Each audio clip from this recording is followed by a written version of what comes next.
আসসালামু আলাইকুম। আজকের বাংলা নিউজে আপনাকে জানাচ্ছি স্বাগত। এখন শুনবেন সংবাদ শিরোনাম। আমাদের সংবাদটি যদি ভালো লাগে লাইক কমেন্ট শেয়ার দিয়ে জানিয়ে দিন আপনার মতামত। ইনকিলাব মঞ্চের মার্চ ফর ইনচার্জ কর্মসূচি ঘোষণা।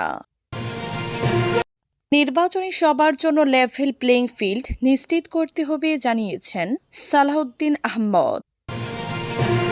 14, 18 ও 24 মার্কা নির্বাচন হতে দেয়া হবে না জানিয়েছেন মিয়া গোলাম পরোয়ার। খালেদা জিয়া গণতন্ত্রের পথে লড়াই প্রেরণার উৎস জানিয়েছেন রেজভী। নির্বাচনে ভোট ডাকাতির বিরুদ্ধে সাহসী পদক্ষেপ নিতে হবে বলেছেন আজহারুল ইসলাম। জাতীয় পার্টিকে নির্বাচনে অযোগ্য ঘোষণার দাবি আক্তার হোসেনের। ইনকিলাব মঞ্চের মার্চ ফর ইনসাফ কর্মসূচি ঘোষণা।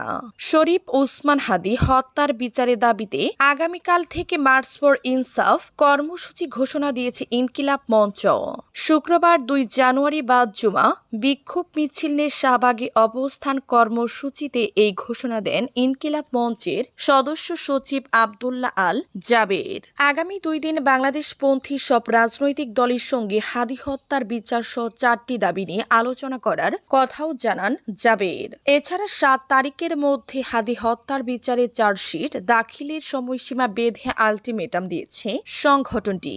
আগামী 7 তারিখের পর কঠোর আন্দোলনের হুঁশিয়ারিও দেন সংগঠনটির নেতারা। নির্বাচনে সবার জন্য লেভেল প্লেইং ফিল্ড নিশ্চিত করতে হবে জানিয়েছেন সালাহউদ্দিন আহমদ। নির্বাচনে সবার জন্য লেভেল প্লেইং ফিল্ড নিশ্চিত করার আহ্বান জানিয়েছেন বিএনপির স্থায়ী কমিটি সদস্য ও কক্সবাজার 1 চকরিয়া পেকুয়া আসনে ধানের শীষের মনোনীত প্রার্থী সালাহউদ্দিন আহমদ। শুক্রবার 2 জানুয়ারি বিকাল 4:45টায় কক্সবাজার জেলা রিটার্নিং অফিসার ও জেলা প্রশাসক কার্যালয়ে মনোনয়নপত্র যাচাই বাছাই কার্যক্রম শেষে তিনি এই আহ্বান জানান। সালাউদ্দিন বলেন, ভোটের সুষ্ঠু ও পরিবেশ বজায় রাখার জন্য দলীয় নেতাকর্মীদের সক্রিয় থাকতে হবে। নির্বাচনী মাঠে সবার জন্য লেভেল প্লেইং নিশ্চিত করতে হবে নির্বাচন কমিশনারকে। ধানের শীষের মনোনীত প্রার্থী সালাউদ্দিন আহমদ বলেন, ফ্যাসিস্ট মুক্ত বাংলাদেশে গণমানুষের প্রত্যাশা হল শহীদদের রক্তের আকাঙ্ক্ষা নির্বাচনের মাধ্যমে সত্যিকার গণতান্ত্রিক ও রাজনৈতিক সরকার গঠিত হবে। বিএনপির স্থায়ী কমিটি সদস্য ও কক্সবাজার 1 চকরিয়া পেকুয়া আসনে ত্রয়োদশ জাতীয় সংসদ নির্বাচনে দলীয় মনোনীত প্রার্থী সালাহউদ্দিন আহমদ ঘোষিত তফসিলে মনোনয়নপত্র যাচাই বাছাই কার্যক্রমে অংশ নিতে একদিনের সফরে কক্সবাজার এসেছেন। 14, 18 ও 24 মার্কা নির্বাচন হতে দেয়া হবে না জানিয়েছেন মিয়া গোলাম পরোয়ার। বাংলাদেশ জামায়াত ইসলামের সেক্রেটারি জেনারেল মিয়া গোলাম পরোয়ার বলেছেন, এবার আর যেন তেন নির্বাচন মেনে নেওয়া হবে না। 14, 18 ও 24 মার্কা নির্বাচন হতে দেয়া হবে না। যারা এ ধরনের অপকর্মে চিন্তা করবে তাদের জন্য আমাদের স্পষ্ট বার্তা, মানুষ রক্ত দিয়ে পরিবর্তন এনেছে, আবার প্রয়োজনে রক্তের বিনিময়ে পরিবর্তনকে সফল করব ইনশাল্লাহ। শুক্রবার সন্ধ্যায় খুলনার ডুমুরিয়া উপজেলার লাইনবিল পাবনা পূজা মন্দির এলাকায় হিন্দু ধর্মাবলম্বী সদস্য সমাবেশে প্রধান অতিথির বক্তব্যে গোলাম পরোয়ার এ কথা বলেন। মিয়া গোলাম পরোয়ার বলেন, আমাদের লড়াই ফেসিবাদের বিরুদ্ধে ও চাঁদাবাজদের বিরুদ্ধে। এই ফেসিবাদ পুরাতন হোক আর নতুন, আমাদের লড়াই চলবে। যতদিন ফেসিবাদের অস্তিত্ব থাকবে ততদিন আমাদের লড়াই চলবে। স্বপ্নের বাংলাদেশ প্রতিষ্ঠার প্রত্যয় ব্যক্ত করে জামায়াতের এই নেতা বলেন, কিশোর, তরুণ, যুবক, ধর্ম, বর্ণ নির্বিশেষে এমন এক দেশ রেখে যেতে চাই যেন শান্তিতে তারা শ্বাস নিতে পারে। চাঁদাবাজ মুক্ত, দখলবাজ মুক্ত সমাজ গড়ে তুলতে আল্লাহর আইন ও সৎ লোকের শাসনের বিকল্প নেই।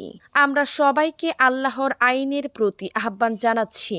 আগামী নির্বাচনে ন্যায় ও ইনসাফের প্রতীক দড়িপাল্লাকে বিজয়ী করে সার্বিক উন্নয়ন নিশ্চিত করতে হবে। খালেদা জিয়া গণতন্ত্রের পথে লড়াইয়ে প্রেরণার উৎস জানিয়েছেন রেজভী।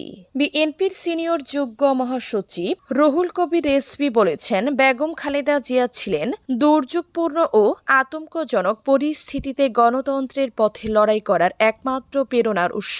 তিনি রাজনীতিতে সততা, নিষ্ঠা ও অঙ্গীকারের এক অন্যান্য দৃষ্টান্ত স্থাপন করে গেছেন। শুক্রবার 2 জানুয়ারি রাজধানী ঢাকেশ্বরী জাতীয় মন্দিরে পূজা উদযাপন ফন্ড কমিটির উদ্যোগে বেগম খালেদা জিয়ার স্মরণে আয়োজিত এক শোক সভায় তিনি এসব কথা বলেন। রেজভী বলেন, বেগম জিয়া একটি পরিবারের মায়ের মতো ছিলেন, যার উপস্থিতি সন্তানদের শক্তি যোগায়। ঠিক তেমনি তিনি হুমকির মুখেও দেশ না ছেড়ে গোটা জাতির অভিভাবক হিসেবে নিজেকে প্রতিষ্ঠিত করেছিলেন।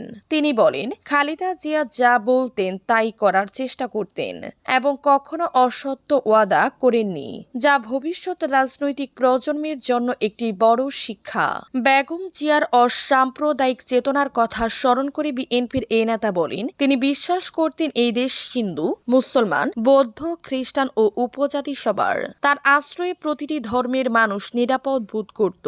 বেগম খালেদা জিয়ার মৃত্যুকে একটি পরিকল্পিত হত্যাকাণ্ড হিসেবে অভিহিত করে রেজভী বলেন, সাবেক প্রধানমন্ত্রী শেখ হাসিনা সরকার ষড়যন্ত্র করে তিলে তিলে তাকে মৃত্যুর দিকে ঠেলে দিয়েছে।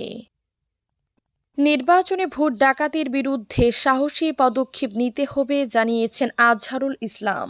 আগামী জাতীয় নির্বাচনে কেউ যেন জোরপূর্বক ভোট ডাকাতি করতে না পারে সে ব্যাপারে সাহসী পদক্ষেপ গ্রহণ করার আহ্বান জানিয়েছেন বাংলাদেশ জামায়াতে ইসলামের কেন্দ্রীয় নায়েবে আমির এটিএম আজহারুল ইসলাম। শুক্রবার 2 জানুয়ারি জামায়াতে ইসলামের টাঙ্গাইল জেলা কার্যালয়ে নেতাকর্মীদের সঙ্গে মত বিনিময় সভায় তিনি এসব কথা বলেন। এটিএম আজহারুল ইসলাম বলেন, আগামী নির্বাচনে কেউ যেন জোরপূর্বক ভোট ডাকাতি করতে না পারে সে ব্যাপারে সাহসী পদক্ষেপ গ্রহণ করতে হবে। ন্যায়ের পক্ষে, অন্যায়ের বিরুদ্ধে সবাইকে ঐক্যবদ্ধ থাকতে হবে। আগামী নির্বাচন নতুন বাংলাদেশ গঠনের নির্বাচন। তিনি আরো বলেন, ক্ষণস্থায়ী ও জীবনের সৎ কাজের কোনো বিকল্প নেই। অনেকেই দুনিয়ার কিছু স্বার্থ ও জড়বাদী আদর্শ বাস্তবায়নের জন্য জীবনের ঝুঁকি নিয়ে চেষ্টা করে। আমরা দুনিয়া ও আখিরাতে সফলতার জন্য সংগ্রাম করি। আমাদেরকে আরো সাহসিকতার সঙ্গে চেষ্টা ও সাধনা করতে হবে। জাতীয় পার্টিকে নির্বাচনে অযোগ্য ঘোষণার দাবি আক্তার হোসেনের। জাতীয় পার্টিকে ফেসিবাদের দূষর আখ্যা দিয়ে আগামী নির্বাচনে অযোগ্য হিসেবে ঘোষণার দাবি জানিয়েছে জাতীয় নাগরিক পার্টি এনসিপি সদস্য সচিব আক্তার হোসেন। শুক্রবার 2 জানুয়ারি বিকেলে রংপুর জেলা প্রশাসক কার্যালয়ে রংপুর 4 আসনের প্রার্থীদের মনোনয়ন যাচাই বাছাই অংশগ্রহণ শেষে তিনি সাংবাদিকদের এসব কথা বলেন। জাতীয় নাগরিক পার্টি সদস্য সচিব আক্তার হোসেন বলেন, আইনের প্যাঁচ দিয়ে নানাভাবে ফেসিবাদের দূষরদের পুনর্বাসনের নানা ধরনের চক্রান্ত হতে পারে।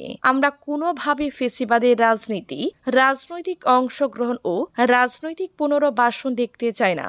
আমরা জনগণ, সরকার ও নির্বাচন কমিশনকে এ ব্যাপারে সিদ্ধান্ত গ্রহণ করে আগামী নির্বাচনে তাদেরকে অযোগ্য হিসেবে ঘোষণার জোরালো দাবি জানাচ্ছি। রংপুর 4 আসনের এনসিপি প্রার্থী আক্তার হোসেন বলেন, বাংলাদেশে গত 16 বছর ধরে যে ফেসিবাদ চেপে বসেছিল তা একদিকে তৈরি হয়নি বা একা একা তৈরি হয়নি। এই ফেসিবাদ যারা তৈরি করেছে, বৈধতা দিয়েছে, টিকিয়ে রাখার জন্য সব ধরনের ব্যবস্থা করেছে জাতীয় পার্টি।